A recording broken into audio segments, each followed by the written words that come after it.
Everyone, today we'll discuss how the Supreme Court asks government whether death by hanging is most suitable, painless method, moods formation of expert committee.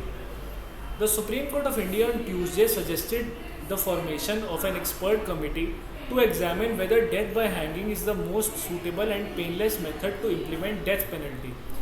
Mr. AG, come back to us and we should have better data before us on the impact of death by hanging, pain caused and the period taken for such death to take place, availability of resources to effectuate such hanging by death, and is in today's science suggesting that this is the best method today, or is there any other method which is more suitable to uphold human dignity, the court said.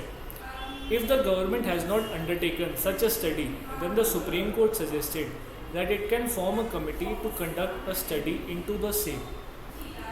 If central government has not done this study, then we can form a committee which can have experts from national law universities like NLU Delhi, Bangalore or Hyderabad, some doctors from AIIMS, distinguished people across the country and some scientific experts, the court stated.